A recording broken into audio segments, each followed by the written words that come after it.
A very good morning to all of you dear student। आप सभी का मेरे YouTube channel are chemistry class में हार्दिक स्वागत और अभिनंदन।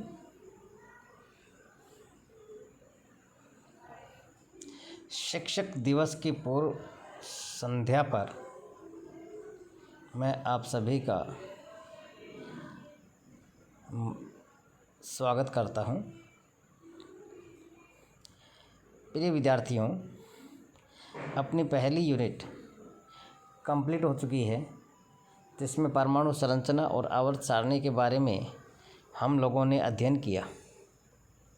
अब हमारी दूसरी इकाई गंगा सिंह यूनिवर्सिटी के पाठ्यक्रम के अनुसार अकार्बनिक रसायन की दूसरी इकाई स्टार्ट कर रहे हैं, जो कि केमिकल बॉन्डिंग के नाम से है, अर्थात रासायनिक बंधन। डियर स्टूडेंट, आप भली भांति जानते हैं कि प्रकृति के अंदर कोई भी स्थायी नहीं होता। यदि स्थायी होगा तो वह क्रिया नहीं करेगा। हम इसी बात को केमिस्ट्री में माने तो परमाणु जिनके बाह्यतम कोश अपूर्ण होते हैं वे स्थायी नहीं होते। वे इलेक्ट्रॉनों का साझा करके या इलेक्ट्रॉन एक्सेप्ट या डोनेट करके अथवा इलेक्ट्रॉन पेयर को डोनेट करके अपना ऑक्टेट कंप्लीट करते हैं, और उनके मध्य विभिन्न प्रकार के बंधन होते हैं।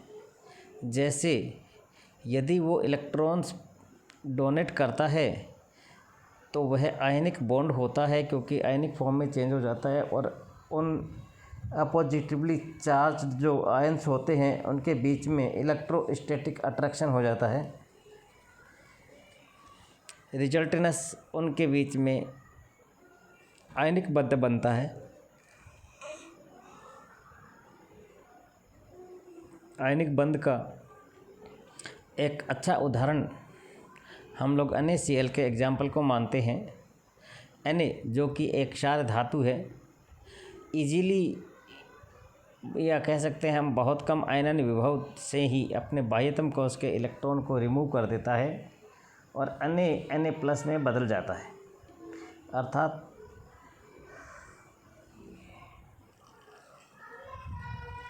एक धनायन में बदल जाता है। इसी प्रकार अधातु क्लोराइन, जिसके बाह्यतम कोश में 7 इलेक्ट्रॉन हैं, इलेक्ट्रॉन बंधुता के कारण वो एक इलेक्ट्रॉन को अपनी तरफ बांध लेता है, जोड़ लेता है, उसमें ऊर्जा निकलती है। उस ऊर्जा को हम लोग इलेक्ट्रॉन बंधुता भी कहते हैं। तो इस प्रकार से वो नेगेटिवली चार्ज हो जाता है।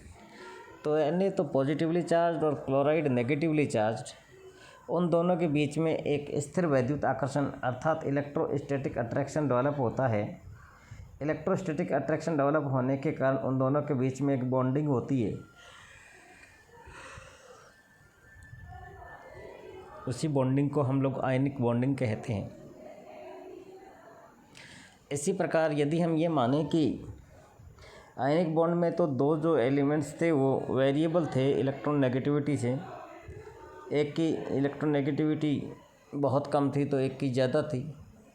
लेकिन यदि हम ये माने जैसे H2 गैस है, Cl2 गैस है, O2 गैस है, N2 गैस है, यदि हम ये माने तो इसमें किसकी इलेक्ट्रॉन विद्युत ऋणता ज़्यादा है और किसकी कम है ये नहीं कह सकते, क्योंकि यदि H2 की बात करेंगे तो दोनों इसमें हाइड्रोजन परमाणु हैं, अर्थात दोनों की विद्युत ऋणता एक जैसी होती है।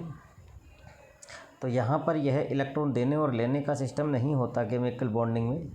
तो यहाँ पर इलेक्ट्रॉन्स का शेयरिंग होता है, अर्थात इलेक्ट्रॉनों का साझा होता है, इलेक्ट्रॉन्स की शेयरिंग होती है, और इलेक्ट्रॉनों की शेयरिंग के कारण ये अपना ऑक्टेट कंप्लीट करते हैं, और शेयरिंग के कारण जो बंध बनता है उसे हम लोग सहसंयोजक बंध कहते हैं।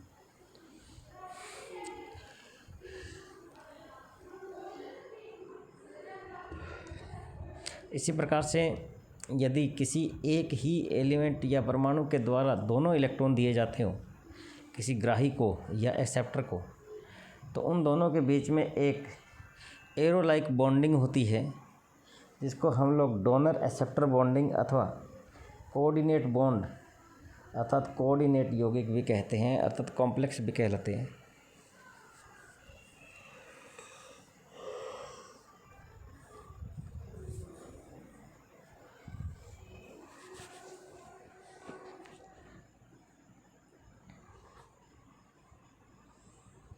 Objectives. The objective of writing the text of this unit is to enable the reader of understand various facts regarding the driving force that makes the isolated atoms to combine to form the polyatomic molecules or ion, as well as to find the answer of certain interesting questions such as what is the chemical bond, what happens to the energy of the atoms,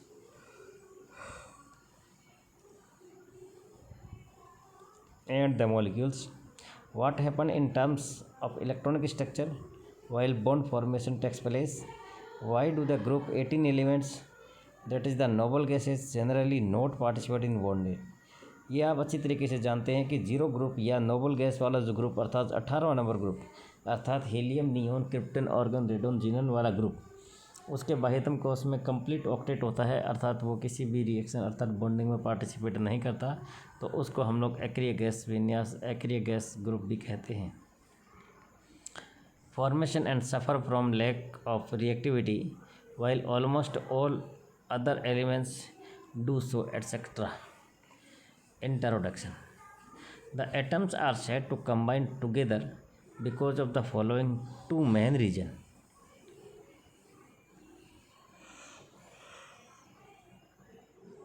पहला कारण क्या है? Concept of lowering energy, मतलब निम्न ऊर्जा का concept. इसके अंदर क्या होता है? It has been observe that the aggregate are lower in energy than the individual atoms from which they have been formed. This means when the individual atoms combine to form molecule through a bond, the potential energy of the combining atom decrease and the resulting molecules are more stable than the free atoms. This energy difference between the free atoms and bonded atoms is generally 4 kilojoule per mole or more. It follows from this the process of bond formation between the atoms decrease the energy of the molecule formed from these atoms and forms a system of lower energy and greater stability. Now दूसरे कारक की बात करेंगे हम। दूसरे कारण की जो कि अष्टक नियम है अर्थात इलेक्ट्रॉन थ्योरी ऑफ वैलेंसी, जिसको हम लोग अष्टक के नियम के नाम से भी जानते हैं।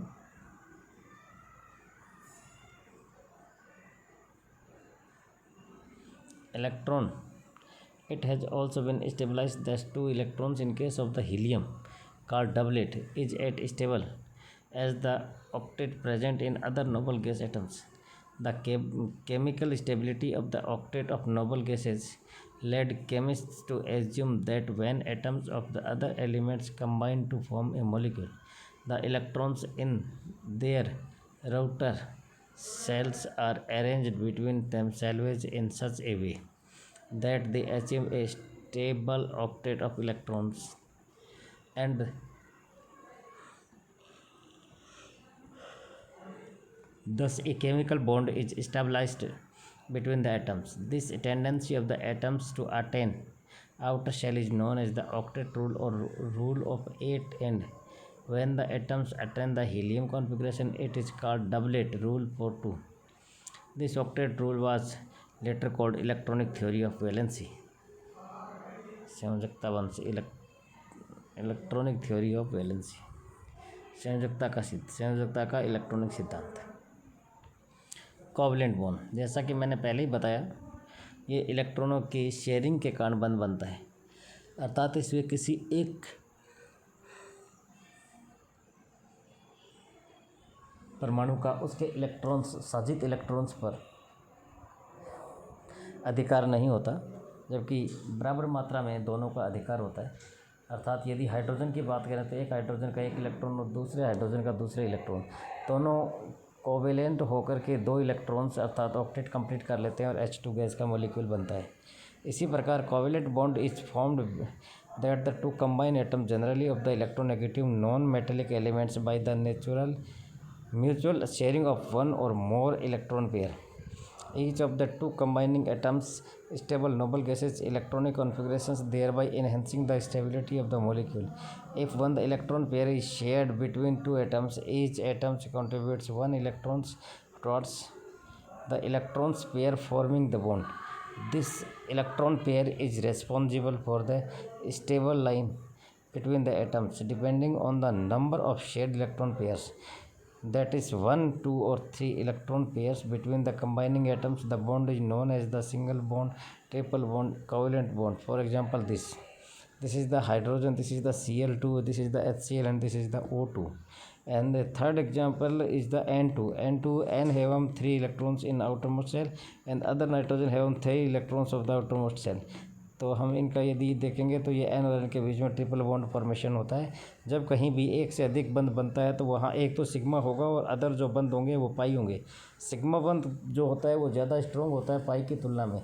सिग्मा बंध स्ट्रॉन्ग इसलिए होता है क्योंकि यह अक्षीय अतिव्यापन से बनता है और पाई जो होता है वो हमेशा कोलेटरल ओवरलैपिंग अर्थात समपार्श्विक अतिव्यापन से बनता है। तो पाई बॉन्ड महज एक अट्रैक्शन होता है, जबकि सिग्मा बॉन्ड एक एक्सियल ओवरलैपिंग होती है।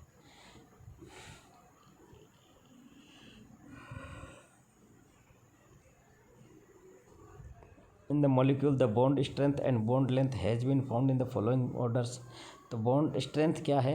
ट्रिपल बॉन्ड की सबसे ज़्यादा बंध की सामर्थ्य है। ट्रिपल बॉन्ड की सबसे ज़्यादा क्योंकि उसमें एक सिग्मा और 2 पाई होते हैं। डबल बॉन्ड की उससे कम, उसमें एक सिग्मा और एक पाई। और सिंगल बॉन्ड की सबसे कम क्योंकि उसमें सिर्फ एक सिग्मा बॉन्ड होता है। बॉन्ड लेंथ, बंध लंबाई की बात करें तो सबसे कम बंध लंबाई हमेशा ट्रिपल बॉन्ड की होती है, उससे कम होती है डबल बॉन्ड की और सबसे कम होती है सिंगल बॉन्ड की। polar and non-polar covalent bond.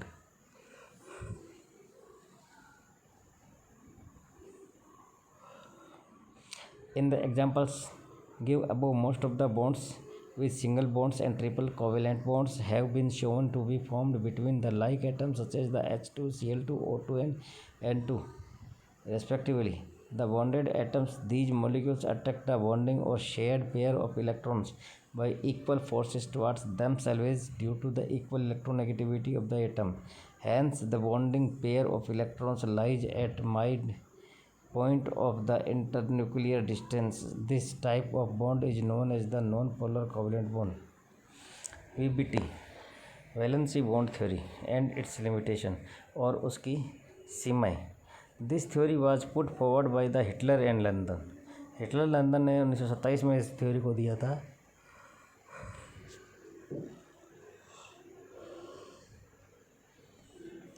They gave a theoretical treatment, उन्होंने सैद्धांतिक रूप से इसे समझाया। Molecule and the energy changes taking place there in a later in 1931 is account of the direction and characteristics of the covalent bond. This main point called the positive of the electrons are they below. Number 1, the atoms involving in the bond information maintain their individually after the bond is formed, that is the molecule. The bond is formed due to the overlapping of half-filled atomic orbital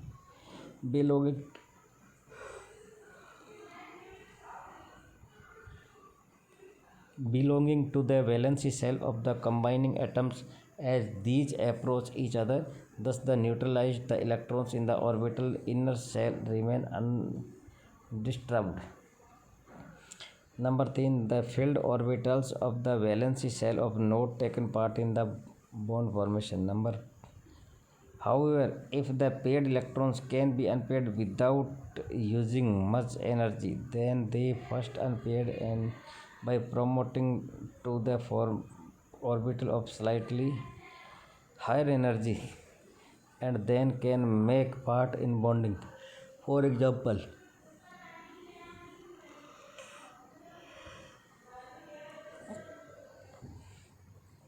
N N can form NCl3 only remaining lone pair of while P can form PCl3 and PCl5।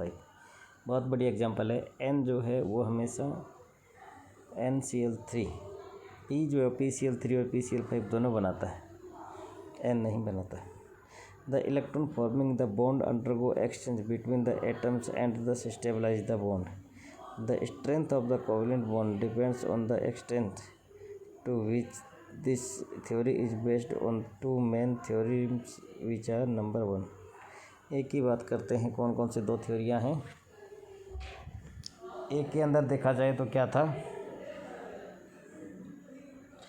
if psi a1 and psi b2 are the wave function of the orbital containing electrons into isolated independent atom A and B with energies EA and EB respectively, then the total wave function psi of the system can given as product of wave function of two atoms, that is the psi is equals to psi a1 psi b2 this is the equation, and energy of the system by the E बराबर EA plus EB where 1 and 2 indicate two electrons belonging to atoms A and B. B.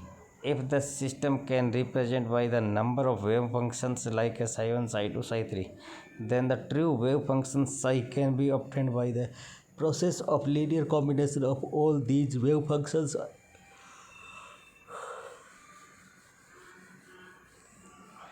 Psi is equals to n c1 psi1 plus c2 psi2 plus c3 psi3 plus dash dash dash. This is the equation number, and n is the normalized constant of Cl, C1, C2, C3 are the coefficient indicating the weight of each of psi s. They are so adjusted as to give a state lowest energy. The square of the sub coefficient may be taken as the measure of the weight of each wave functions to total wave function. The valency bond theory was first applied formation of H2 molecules if the hydrogen atom 2's which HA and HB are infinitely apart from each other is no interaction। ठीक है, HA और HB है और ये थोड़ी दूर है, उन दोनों के बीच में कोई अट्रैक्शन नहीं है as all, but if these are brought close together HA and HB covalent bond is formed and the energy of the system is decreased. Now if the orbitals of the two hydrogen atoms are represented in terms of wave function psi a and psi b, then the wave function for the systems HA HB can be written as the psi बराबर psi a1 psi b2 and 1 given above, where electrons belonging to HA and HB are 1 and 2, freedom to get associated with either of the hydrogen atoms due to the two possible covalent structure of H2 molecules may shown HA1 HB2 and HA2 and HB1. The wave function of these structures are the psi a1 psi b2 and psi a2 and psi b1 respectively. Now the true wave function for H2 molecules can be obtained by linear combination of the wave function for the two covalent structure. This is can be one. First is the when the combination of these wave functions take place in asymmetric, that is the addition process symmetric was wave function psi s is obtained. Psi s is equals to psi a1 psi b2 plus psi a2 psi b1. Equation number next. This is also known as the covalent wave function psi covalent. Number second, when the combination of above wave functions take place in asymmetric ways, that is by subtraction process, asymmetric wave function psi a is obtained. Psi a is equals to psi a1 psi b2 minus psi a2 psi b1. This is equation. The value of the psi and s does not change by exchange of electrons 1 and 2, but that of psi a changes in process. That two situations are presented graphically. This is the topic of today. और ये प्रश्न आपके exam में भी पूछा जाता है, VBT and its limitation. तो आप सभी लोग मेरे चैनल के साथ बने रहें, मेरे चैनल को लाइक करें, शेयर करें और सब्सक्राइब करें, और सारे वीडियोज़ के अनुसार अपने असाइनमेंट भी लिखें और अपने वीडियोज़ के आधार पे PDF के आधार पर आप अपने नोट्स भी बनाएं। आप सभी का बहुत बहुत धन्यवाद। आर केमिस्ट्री क्लास की तरफ से doctor Rajaram, myself doctor Rajaram, assistant professor, government Dungar college Bikaner. धन्यवाद। Thank you so much.